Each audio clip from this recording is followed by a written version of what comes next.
पंचायत समिती शिक्षण विभाग महाबळेश्वरच्या वतीनं 24 आणि 25 शिक्षण महोत्सवाचं आयोजन करण्यात आलं आणि या शिक्षण महोत्सवाच्या निमित्ताने ते एकमेव PMश्रीमध्ये निवड झालेली शाळा नगरपालिका शाळा क्रमांक 2 याच्या वतीनं या PMश्री शाळा योजना ही नक्की योजना काय आहे याची सर्वांना माहिती व्हावी, या योजनेचे मुख्य तत्त्व काय आहे किंवा याचं स्वरूप कसं आहे याची सर्वांना माहिती मिळावी म्हणून या माचुतर केंद्रातील नगरपालिका विभागाच्या वतीनं नगरपालिका शाळा क्रमांक 1 ते 5च्या वतीनं या शिक्षण महोत्सवात आपण PMश्री शाळा हा शैक्षणिक स्टॉल लावलेला आहे। मग सुरुवात म्हणजे PMश्री शाळा म्हणजे काय?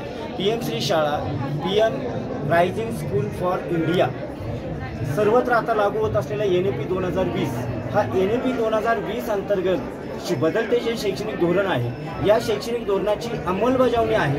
ही अंमलबजावणी करण्यासाठी तालुक्यातील इतर शाळांना मार्गदर्शन ठरणारी शाळा म्हणजे PMश्री शाळा। आणि मग जर इतर शाळांना मार्गदर्शन करायचं असेल, तालुक्याची मार्गदर्शन शाळा जर व्हायचं असेल तर मुळात या PMश्री शाळेमध्ये जे काही 2020च्या नवीन शैक्षणिक राष्ट्रीय धोरणामध्ये अभिप्रेत गोष्टी आहेत, अभिप्रेत उपक्रम आहेत, याची प्रभावी अंमलबजावणी झाली पाहिजे। यासाठी केंद्र आणि राज्य या दोन्हीच्या साह्याने पुरस्कृत या PMश्री शाळांना स्वतंत्रपणे वेगवेगळ्या उपक्रम राबवण्यासाठी आर्थिक मदत केली जाते आणि त्याच्यातून या शाळांमध्ये NEP 2020 राष्ट्रीय शैक्षणिक धोरणाची अंमलबजावणी केली जाते। आता हे PMश्री शाळा जी जे मुख्य जी ध्येय आहे किंवा ह्याचे जे स्तंभ आहेत हे 6 स्तंभावर ही PMश्री शाळा आधारित।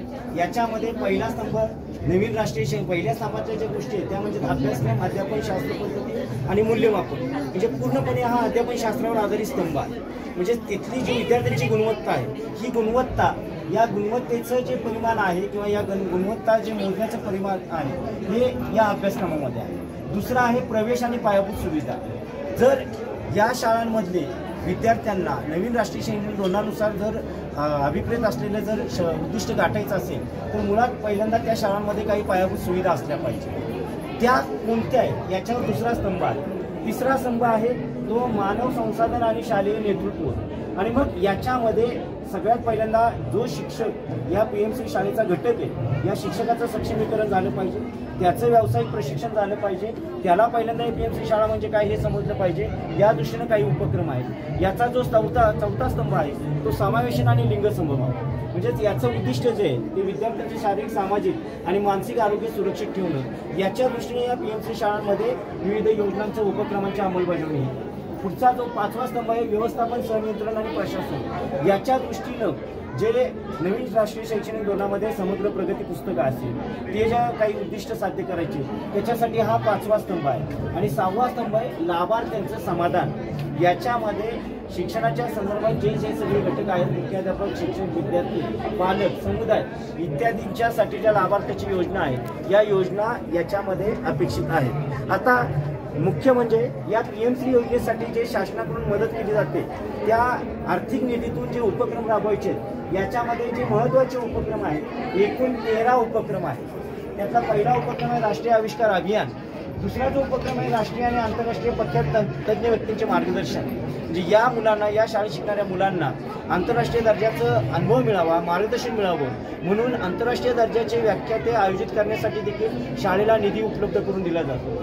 तिसरा आहे तज्ज्ञ व्यक्तींद्वारे योगा क्रीडा प्रशिक्षण, जे यातला महत्त्वाचा जो स्तंभ होता समावेशन आणि लिंग समभाव। याचं उद्दिष्ट साध्य करण्यासाठी या विद्यार्थ्यांना संगीत प्रशिक्षण, क्रीडा प्रशिक्षक, योगासनांसाठी विशेष प्रशिक्षण, कारण सगळा शाळेतील शिक्षक अगदी सक्षमपणे सगळ्या गोष्टी घेऊ शकत नाही आणि म्हणून हा शिक्षक नेमण्यासाठीचं अनुदान या शाळांना केंद्रामार्फत पुरवलं जातं। त्यानंतर पुढचे आरोग्य शिबिरांचं आयोजन, एक सगळ्यात महत्त्वाचा उपक्रम जो आहे की तो वर्षातून 4 वेळा या विद्यार्थ्यांचं संपूर्ण आरोग्याची तपासणी करावी, वेगवेगळ्या तपासण्या व्हाव्या यासाठी जिल्हा शल्य चिकित्सांच्या मार्फत 4 आरोग्य शिबिरांचं आयोजन करण्यासाठीची मदत, आर्थिक निधी या शाळांना उपलब्ध करून दिलेला आहे। 5वा जो मुद्दा याच्यातला PMश्री सेल्फी पॉईंट, जो सेल्फी पॉईंट आपण शाळेने तयार केलेला आहे की ज्याच्या अनुषंगानं PMश्री योजनेची मुख्य जी उद्दिष्ट आहेत ही उद्दिष्ट सर्वांना कळावी आणि म्हणून PMश्री असलेल्या निवड झालेल्या प्रत्येक शाळांमध्ये या PMश्री सेल्फी पॉईंटची निर्मिती करण्यात आलेली आहे। 5वा याच्यातलं आहे वार्षिक शाळा अनुदान,